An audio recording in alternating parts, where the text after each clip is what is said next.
একাত্তরে বুদ্ধিজীবী হত্যাকাণ্ডে যারা সরাসরি জড়িত ছিলেন তাদের অন্যতম একাত্তরে ইসলামী ছাত্র সংঘের নেতা আশরাফুজ্জামান খান।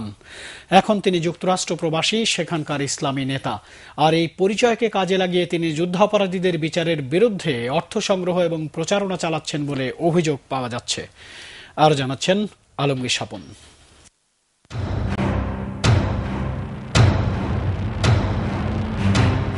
ঠিক যখন বিজয় দ্বারপ্রান্তে, তখন আলবদর বাহিনী কিভাবে ঢাকা বিশ্ববিদ্যালয়ের শিক্ষক বুদ্ধিজীবীদের ধরে নিয়ে যায় তার তথ্য রয়েছে চ্যানেল 4 এর ওয়ার ক্রাইমস ফাইল প্রতিবেদনে। বুদ্ধিজীবী হত্যাকাণ্ডের এরকম আরও তথ্য পাওয়া গেছে আলবদর বাহিনীর তখনকার কমান্ডার আশরাফুজ্জামান খানের ব্যক্তিগত ডায়েরিতেও। এতে ঢাকা বিশ্ববিদ্যালয়ের ১৯ জনের বেশি শিক্ষক ও কর্মচারীর নাম লেখা ছিল।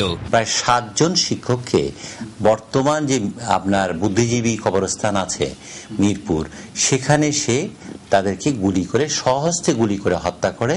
এবং এই সাক্ষ্য দিয়েছে তার যে ড্রাইভার, তার নাম ছিল মফিজ, এবং যে মফিজ কিনা তৎকালীন ইপিআরটিসির বাসটি চালাচ্ছিল, যে বাসে করে তাদেরকে বিভিন্ন জায়গা থেকে সংগ্রহ করে চোখ বেঁধে নিয়ে যাওয়া হয়েছিল ওইখানে।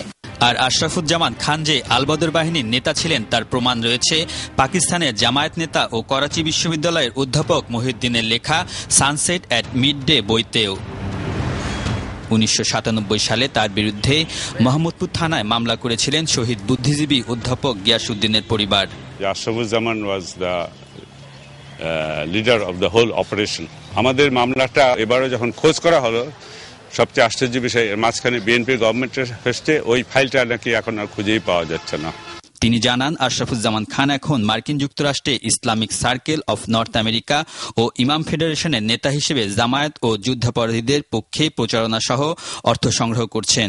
Getting lot of fund from the Saudis আপনার কুয়েত এবং অন্যান্য জায়গাতে পাচ্ছে, এবং সে ফান্ডটা সে পাম্প করছে বাংলাদেশে জামাত ইসলাম ও অন্যান্যদেরকে, এবং যারা কিনা আমাদের দেশের আপনার সন্ত্রাসমূলক কাজ করছে এবং এট দ্য সেম টাইম যুদ্ধাপরাধীদের বিচারের বিপক্ষে আপনার কাজ করছে।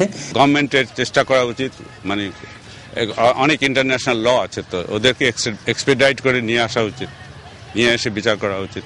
এসব অভিযোগ ধরে আন্তর্জাতিক অপরাধ ট্রাইব্যুনাল আশরাফুজ্জামান খানের যুদ্ধাপরাধ তদন্তে এরই মধ্যে তদন্ত কর্মকর্তা নিয়োগ করেছে। আলমগীর স্বপন, এটিএন বাংলা, ঢাকা।